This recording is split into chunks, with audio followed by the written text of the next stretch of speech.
Agora vamos fazer um contato com o Caju, mais conhecido como Caju, ele que é o João Paulo Schneider da Silva, Caju, da Associação dos Brancos, criador de brancos já há tempo.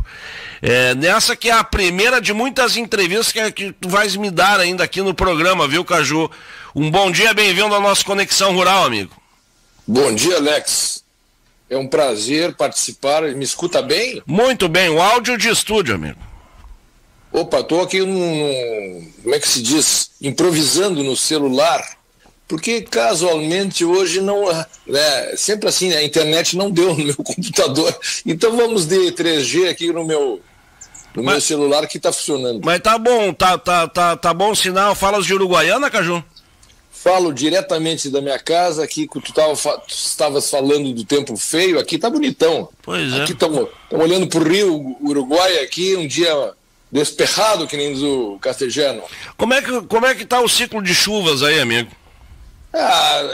Eu diria que para a pecuária, ela tá muito bem, tem chuvas aí rotineiras e permitindo uma primavera de luxo para a reprodução, porque os campos estão verdes, né? Agora nós estamos numa região aqui que se para 10 dias de chover, seca tudo de novo, mas é da lida, é do jogo. Então não adianta querer. Tu falavas muito bem aí sobre irrigação, nós temos que ir contra toda a burocracia, né? Temos que tentar cada vez mais não depender só de olhar para cima e ter investimentos em garantia de produção. Falasse muito bem. E também no milho, né? Falasse que o milho é a commodity mais importante. Eu acho que o mundo, ele e a soja, o milho e a soja fazem, então, é o alimento que mais se tem condições de proporcionar com boa produção o que o mundo quer. Mas eu acho que nós vamos falar mais de brancos, não é? Vamos, deixa eu fazer só uma breve apresentação do Caju, para quem não está familiarizado. O Caju, na verdade, que é arquiteto por formação, né? Ué, sabia disso? Sim, a gente tem de gente que realmente agrega, a gente tem as informações, né? E o Caju entrou nessa lida aí pela competência também. Eu estava vendo uma entrevista tua dia desse, Caju, em que tu fazia uma correlação do produtor, da criação, do criador, né? E a arquitetura também, então eu acho que tem uma coisa tem a ver com a outra, né? E criar um ambiente da pecuária hoje, e a pecuária me parece que nunca teve tão falada como está sendo agora, né, Caju? A pecuária, de um modo geral, que hoje no Brasil oferece esse produto. Bom, há pouco a gente estava falando aqui do mercado chinês, há pouco a gente estava falando dessa questão do embargo aí da carne brasileira para a China. É um momento muito intenso que vive a pecuária, né, amigo? Pode-se dizer assim, valorização, preços bons, mercado com uma demanda muito boa. Por um outro lado, aqui no Brasil, o consumo também nesse momento forte, mas o pessoal também reclamando bastante dos preços altos. Enfim, nos faça, Caju, um panorama desse momento que nós estamos vivendo na pecuária, tu que vive a pecuária. Eu, de todo o tempo que tu vê, arquiteto, vim somar aí a uma grande equipe comandada pelo meu sogro. Em 84, eu comecei trabalhando em construções com ele. Ele me demandava projetos, acompanhamento de obras, melhorias na infraestrutura que estava muito carente. E ele sempre foi uma pessoa que investiu muito, sempre em melhoramento das condições da produção. E eu acompanhei desde lá, e me tornei, inclusive, uma peça importante na parte comercial da pecuária. Diretor comercial da GAP. Existia um espaço começamos a vender muito touros, muita genética, principalmente da raça branca, que a gente vai falar logo mais. Uhum. E precisava uma pessoa assim do mercado, que tinha muitas pessoas produzindo, muitos técnicos formados na veterinária, zootecnia, agronomia, mas na parte assim de comercial mesmo do mercado não tinha ninguém. E eu muito cara de pau, muito. Eu gosto de gente, gosto de falar, gosto de receber, gosto de conversar. Então aí toca para o Caju essa parte comercial. E eu comecei a acompanhar, então, de perto a pecuária. E de todos esses anos que eu estou aí olhando meio por fora, eu nunca vi um momento tão interessante, não só para a pecuária, como para toda a produção, aonde o que nós produzimos está sendo muito bem valorizado. Mas isso é um sintoma de que alguma coisa está acontecendo a nível mundial. Né? Você vai dizer, não, mas teve aí a febre asiática, a parte do suíno, tiveram que abater, dizimar grande parte do rebanho, quase 50% do rebanho, lá onde eles comem muito. E lá é 1 bilhão e 400 milhões de pessoas. Mas aí tu vai somar também na China, tu vai somar toda a Ásia. É muita gente precisando comer e não tem muito lugar para produzir. Essa é a resposta que eu vou te dizer. Nós estamos passando por uma fase que ela não tem volta. Nós vamos cada vez mais ser demandados por produzir e o mundo precisa. Imagina se o nosso mercado doméstico aqui no Brasil não tivesse com essa crise assim, que veio com a pandemia, né? Muitas pessoas perderam emprego, muitos negócios quebraram. Então nós tivemos um empobrecimento geral aí de uma população.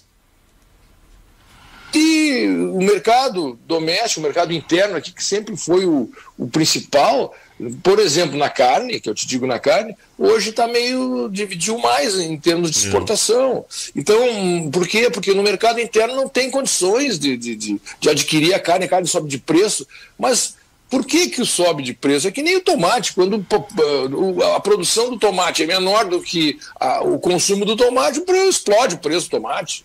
Ou seja, nós temos que estar preparados, e isso vai acontecer, via de regra, daqui a pouco vai estourar o preço da soja, numa quebra de safra americana, daqui a pouco aqui a Argentina também não produz, também o preço sobe, e assim vai.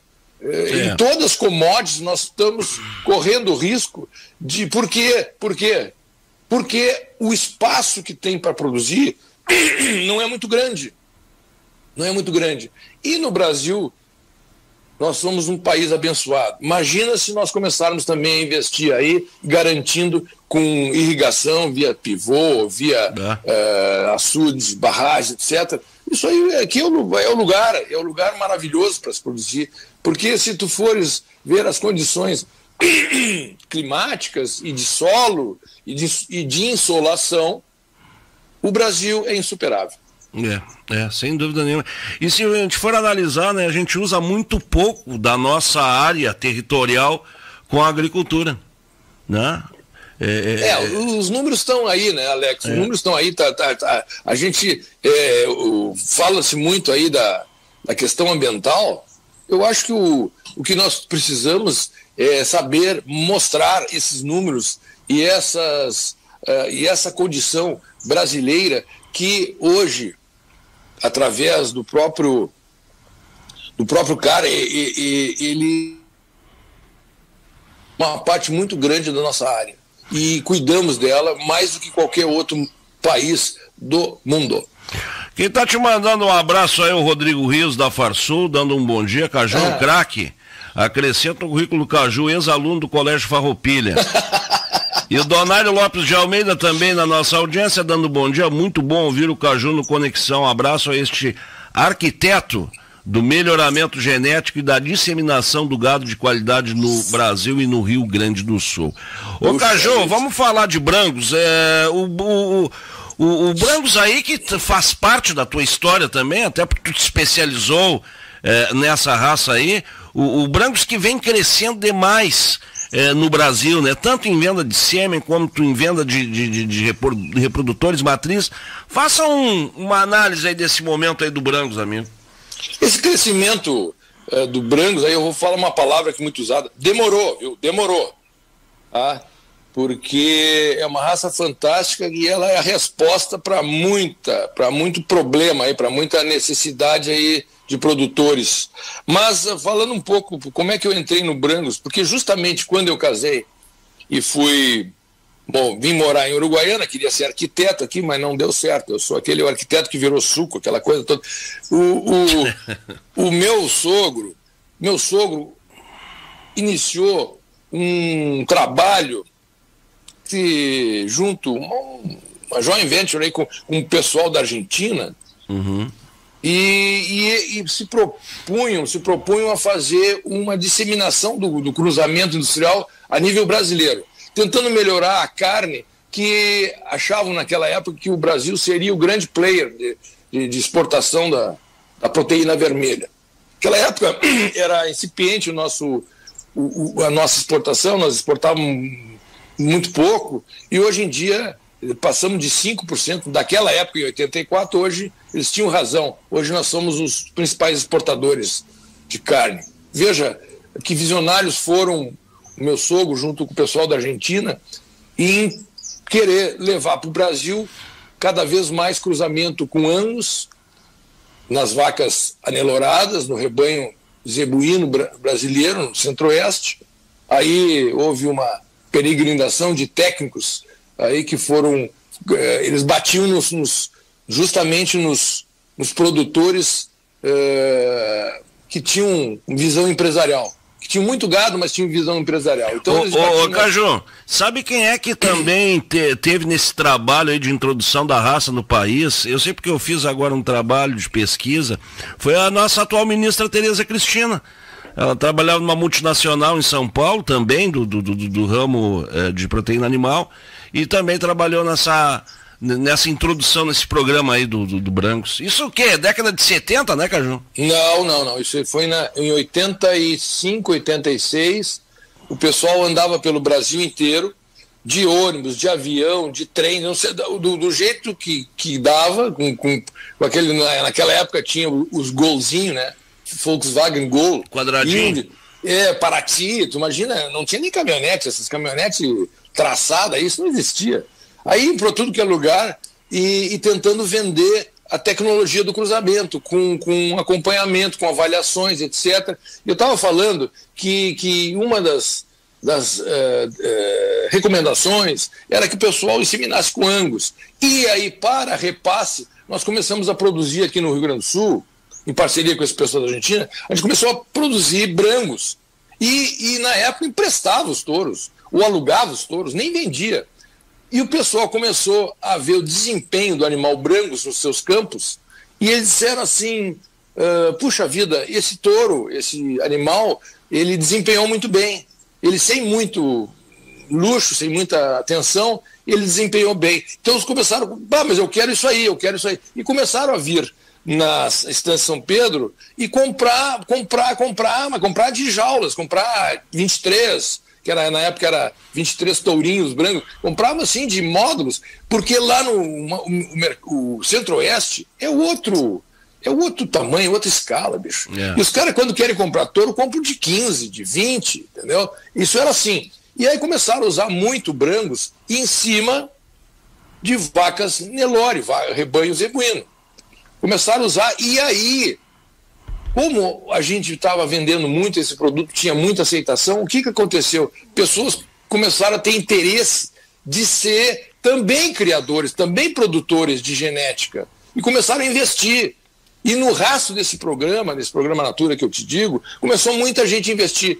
Paralelamente a isso, um outro grupo, o Grupo Quintela, começou também a fazer importação de material genético dos Estados Unidos. Aí entra a Tereza Cristina. Ela trabalhava nesse grupo, eu não me lembro qual era digamos, a responsabilidade dela, o posto dela, não me lembro, mas ela era uma entusiasta, ela era uma criadora. E ela sabe como é, ela mora em Campo Grande, né? Então ela participou também desse crescimento e dessa, digamos, consolidação de uma raça nova no Brasil. Mas já tínhamos aqui em Bagé, nós já tínhamos aqui o pessoal, os Telechê aqui na fronteira, fazendo bastante isso. Nós, na nossa empresa, começamos atrás. Começamos depois, mas começamos bem, começamos fazendo um bom trabalho, um trabalho tecnicamente muito elaborado, muito cuidado, sempre respaldado num programa de avaliação genética que tinha no saudoso Frias o nosso guru, certo? Então a gente trabalhou muito, com muito cuidado, e nós tínhamos assim mestres que nos... tu não sabe quantas vezes eu busquei o Frias no aeroporto para levar para a fazenda. Imagina um professor desse gabarito, e a gente aprendendo com eles. Ele que fez toda a diferença na nossa empresa em termos de genética. O Brangus é um sintético, né, Caju? Nos explique melhor, tu que é um técnico também da área, além de ser criador, é um técnico. Ele se diferencia por ser um animal mais robusto, né? Um animal mais comprido também, parece, né? Não, Alex, vamos fazer uma coisa bem básica. Eu não sei qual é o nível daí da nossa audiência, até que ponto sabem, né? Mas é muito pecuarista, já sabe isso. Mas o Brangus é Brangus, vamos dar uma palavra assim, para não ficar muito no como é. Mas foi feito, essa nova raça Brangus, ela foi feita através de cruzamentos sucessivos e que gerou um animal que imagina uma pizza de 8 pedaços, olha lá, deixar bem básico, uma pizza de 8 pedaços, que geralmente na pizzaria corta em 8 pedaços uma pizza grande, né? Imagina que 5 desses pedaços sejam Aberdeen e 3 pedaços sejam de zebu. Seja ele Brahma, seja ele Nelore, você pode fazer com que o zebu que você quiser, tá? Mas só que hoje em dia não existe mais esse cruzamento para chegar nessa proporção. Essa proporção já está consolidada e ela é hoje aquela proporção ideal que fez uma raça que é uma grande ideia.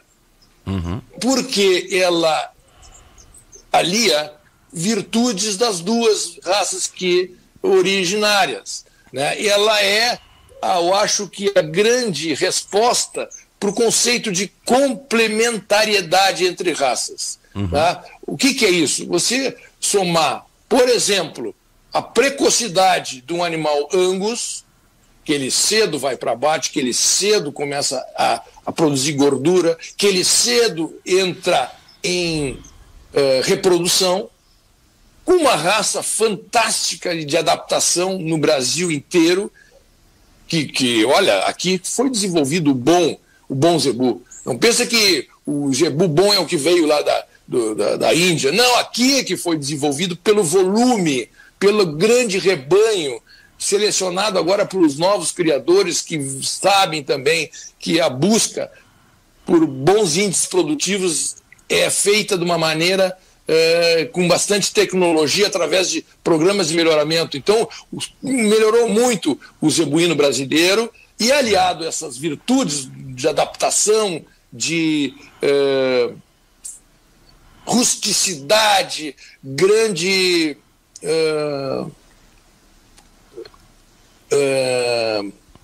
carcaça, né? Nós temos um bom rendimento de carcaça, isso aliado às qualidades do Angus, que foi desenvolvido para produzir carne boa, lá na Inglaterra, tu junta os dois, dá uma raça fantástica. E aí, o que eu tenho para dizer para vocês? O Brangus acaba se adaptando em qualquer região brasileira. Vamos lá, floresta amazônica, cerrado, Pantanal, Pampa Gaúcho, Caatinga, ou seja, onde tu vai no Brasil, tu vai encontrar a raça Brangus. Ela é única, que se adapta em todos os biomas. Esses dias eu estava vendo uma reportagem sobre os Brangus, lendo uma reportagem sobre Brangus, da espessura da pele, né? E isso tem, do couro, isso tem muito a ver, né, com essa questão da adaptabilidade, né, Caju? Aqui no Rio Grande do Sul, Alex, o pessoal, por uma questão óbvia, assim, de busca de carne melhor, britanizou muito os seus rebanhos, né? Usou muito, tanto Hereford como Angus, né? E isso foi até uma necessidade de melhorar o padrão, de melhorar a nossa produtividade aqui no Rio Grande do Sul. Porém, chegou um momento que o pessoal começou a gritar muito na questão do carrapato. Aí tu fala aí de de pelagem e tal, Yeah. e uma pelagem com menos, mais fina, né? O Brangos contribui. Yeah. Então o pessoal aqui também no Rio Grande do Sul começou a investir nessa raça, para dar um chorrito, como a gente fala aqui, o que eu posso falar? Sim. Um chorrito de cebu, e aí tu melhora a tua questão sanitária, né? Tu não tem tanta infestação, tu foge um pouco dessa barbaridade que é o nosso carrapato, né? Que nos expolia tanto a nossa produção. Então, o Brangos é uma boa ideia, e essa boa ideia demorou para explodir. E hoje nós estamos comemorando um crescimento enorme, tanto de vista de associados, tanto de vista de venda de touros, tanto como venda de sêmen, o interesse bárbaro por fêmeas de elite, mas fêmeas que possam produzir aí touros e outras fêmeas também, sejam reprodutoras, né? E nós estamos comemorando isso com muito, muito entusiasmo. Inclusive, eu estou saindo segunda-feira em direção a Campo Grande, onde nós, depois de muitas reuniões online, via, assim, nunca fiz tanto, nunca trabalhei tanto por uma raça como esses anos de pandemia, porque a gente se juntou diversas vezes, não tinha desculpa de não tem voo, está muito longe, Campo Grande é muito longe daqui de Uruguaiana. A gente ficava nas nossas casas trabalhando em prol da raça. Trabalhando em que sentido? Organização da entidade, organização da nossa associação, e que fez um check-up, ou seja, ela fez um primeiro momento, ela foi ouvir todos os envolvidos na cadeia, todos, tanto produtores, usuários, pessoal de técnicos da raça, pessoal de centrais, enfim, stakeholders do negócio, ouviu. Depois dessa ouvidoria, fizemos um planejamento estratégico, tudo isso em casa, conversando, contratamos uma consultoria para tocar esse planejamento estratégico, e ao invés de contratar um CEO, nós contratamos uma consultoria, que ela faz não em full time, mas tem um gabarito diferenciado, de profissionalismo, para cobrar as ações que nós estamos devendo aos nossos demandantes. Né? Então, assim, nós estamos trabalhando muito em 3 eixos, que é o eixo administrativo, que é a organização da associação em si para prestar bons serviços. Nós estamos trabalhando no eixo do marketing, promoções de diversas direções. Nós temos hoje, uma vez por mês, um bate-papo legal com uma pessoa de destaque da raça ou fora dela, que traga assuntos interessantes para os associados. Nós temos hoje também, no outro eixo, uma grande preocupação na área técnica, porque nenhuma raça vai sobreviver se não tiver um super rigor em termos de inspeção dos rebanhos, e que o que se produza seja chancelado quando tiver qualidade. Quando essa qualidade for duvidosa, nós não ultrapassamos, deixa para trás, entendeu? Então, que coisa boa ouvir isso aí de ti, porque a gente sente aí uma necessidade grande, Caju, das associações estarem mais fortalecidas. A gente tem visto aí o protagonismo da Associação de Angus, e a gente tem que aplaudir, porque eles fizeram o dever de casa, realmente. Agora a gente nota aí as demais associações deram uma estacionada. A gente precisa disso aí, seja o Brangos, seja o Charolês, seja o Devon, enfim, a gente precisa dessas entidades fortes, né, amigo? Até porque o objetivo é comum de todos, né? Porque se um puxa o outro, né, Caju? Sabe que eu sempre brinco, a gente fala muito entre nós, diretores, que o Brangos, a raça Brangos, ela cresceu per si. Sem a mão humana, sem interferência. Nós fomos muito pouco participativos, a gente se organizou muito mal, assim, porque nós não somos, vou dizer, o produtor é um bom produtor, mas ele não é um bom gestor muitas vezes. Uhum. Então agora, gestor que eu digo de empresa, né? Muitas claro. vezes tu precisa tocar uma entidade como uma associação, tu tem um outro Uma outra visão, né? Um outro cliente, o cliente é um sócio, tu tem que fazer o quê? O que o sócio quer, então tu tem que primeiro entender qual é o propósito da associação, ela tem que atender o sócio, o que o sócio quer, então vamos ver o que o sócio quer, entendeu? Então, é isso que eu digo que a gente teve a humildade de ir atrás das demandas genuínas daqueles que pagam a conta. É como se no Brasil a gente fosse fazer o famoso orçamento participativo, sabe aquilo que falo muito aí, mas é isso, a gente ia atrás de quem paga a conta para fazer o que as pessoas precisam. Então a gente foi atrás e eu acho que a gente teve essa felicidade de colocar assim, num planejamento o que nós temos que atingir em tal tempo e para que tudo aquilo que foi pedido a gente possa desenvolver.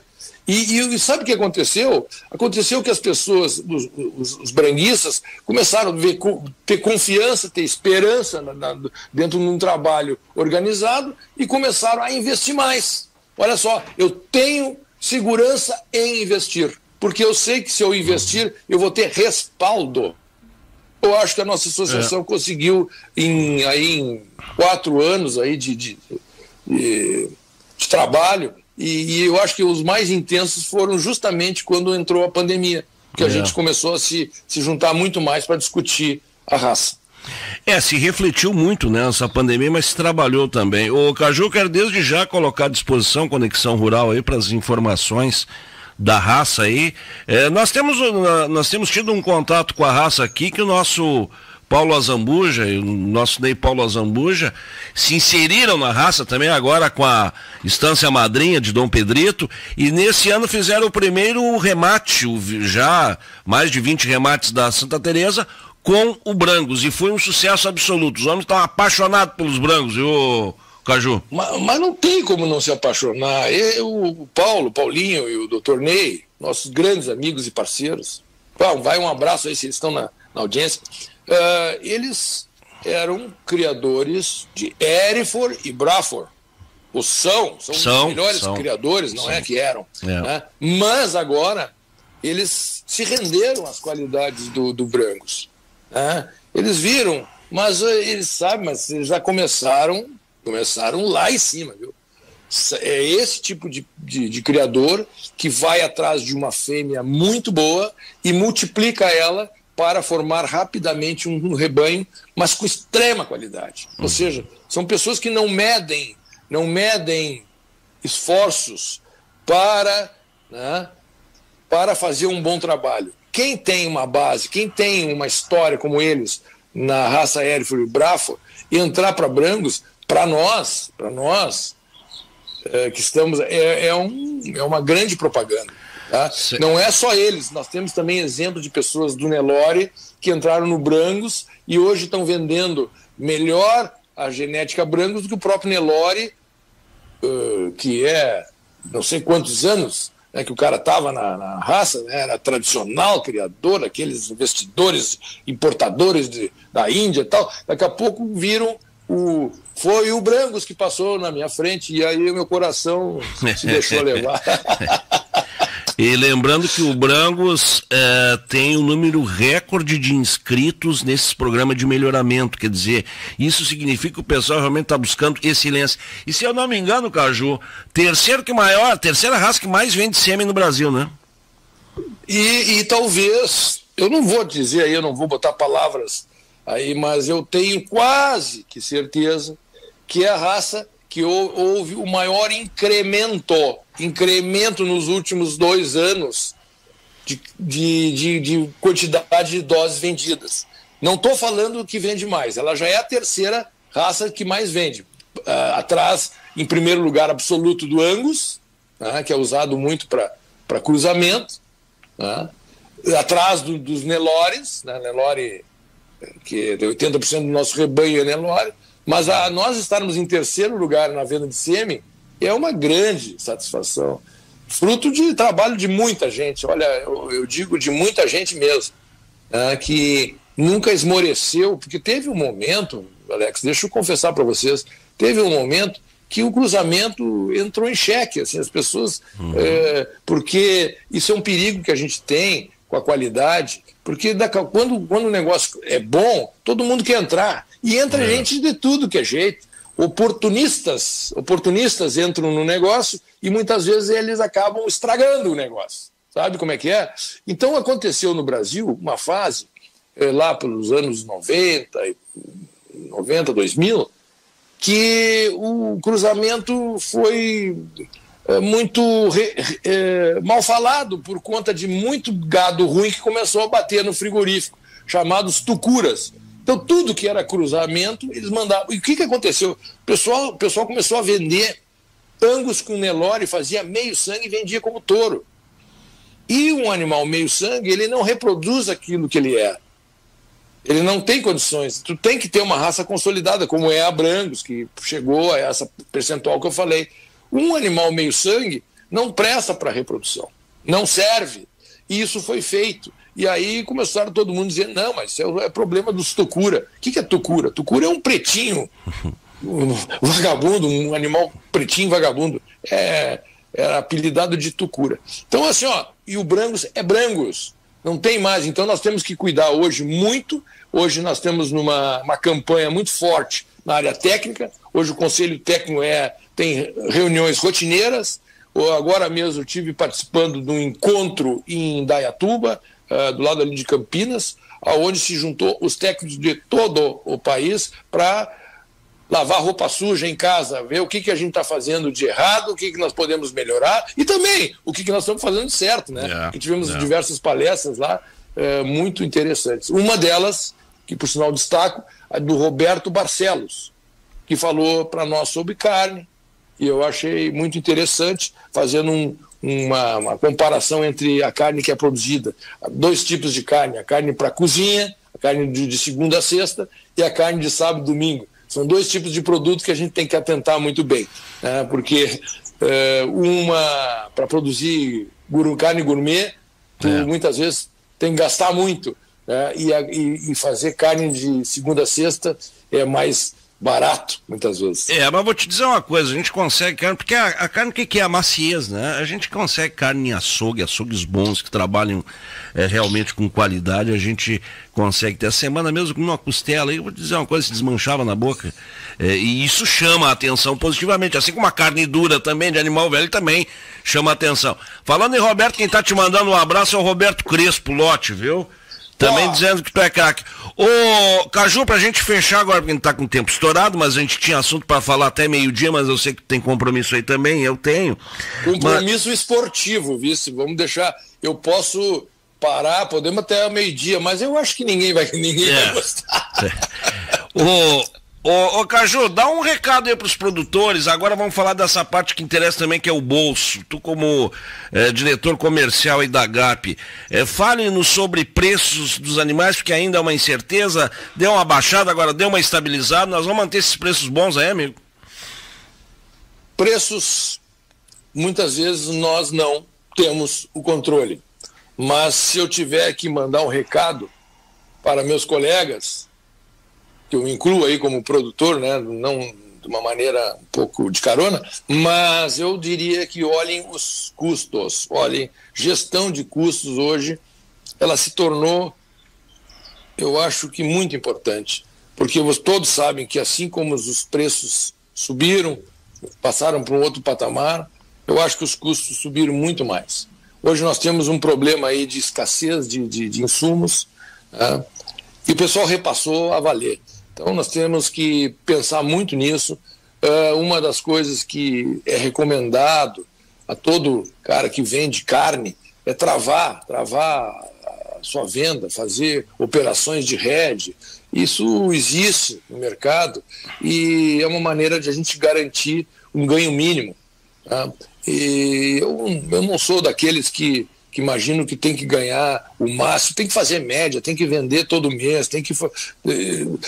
Olha, e quando o negócio está bom, não fica segurando, não fica sentado no estoque, vende que está bom, é porque está bom, talvez amanhã não esteja bom. Né? Aquela questão das vacas gordas e vacas magras na pecuária, aquilo existe, só que o ciclo É o ciclo de alta, o ciclo de baixa. As pessoas têm que estar atentas a isso. Hoje nós temos nós temos informação em tudo que é lado. Nós temos condições de não ser surpreendidos por uma tragédia de preço baixo, mas estava escrito que ia acontecer, que ia baixar. Nós entramos agora, nós surfamos uma onda aí no ciclo de alta, agora nós estamos, esse ciclo está se revertendo.